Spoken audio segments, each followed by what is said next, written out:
வாழ்வே தவம் யாவும் சிவம். இனிய சிவ சொந்தங்களுக்கு வணக்கம். நமச்சிவாய. ஒரு கதை. திருவிடைமருதூரில் ஒரு சிவாச்சாரியார் தினசரி ஈசனுக்கு பூஜை பண்ணிகிட்டே இருப்பார். அவருக்கு ஒரு பெண் குழந்தைக்கு திருமணம் வயது வந்துருச்சு. அவரோ ஏழை பிராமணர். என்ன பண்ணுறதுன்னு தெரியலை. இப்போ ஒரு நாள் பூஜை முடிச்சுட்டு வீட்டுக்கு போகிறதுக்கு முன்னாடி பெருமான்கிட்ட சொல்கிறாரு. விண்ணப்பம் வைக்கல, இப்படி வேணும் அப்படி வேணும்னு எதுவுமே சொல்லலை. ஒரு சொல் மட்டும் சொல்கிறாரு.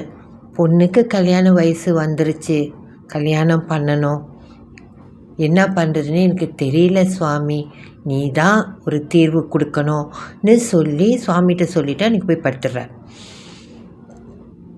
அதிகாலையில் ஒரு கனவு. அதில் ஒரு குரல் சொல்லுது, நீ தினம் குளிக்க போகிற குளத்தாங்கரையில் ஒரு ஆண் குழந்தை இருக்கும், அந்த குழந்தைய கொண்டு போய் பட்டினத்தார்கிட்ட கொடு, அவர் அதுக்கான ஒரு சன்மானத்தை கொடுப்பாரு, அதை கொண்டு உன் குழந்தையோட கல்யாணத்தை பண்ணு. அப்படியே திடுத்திடுக்கு எந்திரிக்கிறாரு நம்ம ஆச்சாரியார். எந்திரிச்சு, என்னடா இப்படி ஒரு கனவு, சரி என்னன்னு தெரில, போய் பார்ப்போம்னு சொல்லிவிட்டு அவர் எந்திரிச்சு போகிறாரு. அப்படியே அந்த கனவில் வந்த சொல் போலேயே குளத்தாங்கரையாண்ட அப்படி ஒரு அழகான ஒரு ஆண் குழந்தை, அது கொண்டு போய் கொடுத்து அதுக்கான சன்மானத்தை வாங்கிட்டு வந்து பெண் குழந்தைக்கு திருமணமும் பண்ணி வைக்கிறார். அந்த குழந்தை தான் மருதவாணர், பட்டினத்தாரோட 16 வருஷம் வாழ்ந்த நம்ம சிவபெருமான்.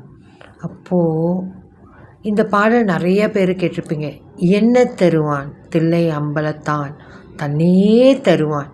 அப்பேற்பட்ட ஈசன், அப்பேற்பட்ட ஒரு கருணையாளன், அவனை சிந்திக்காமல் அவனை உணராமல் என்னமா பண்ணிகிட்ருக்குறோம் இந்த வாழ்க்கையில்னு ஒரு 2-3 நாளாக இந்த சிந்தனை ஓடிக்கிட்டே இருக்கு.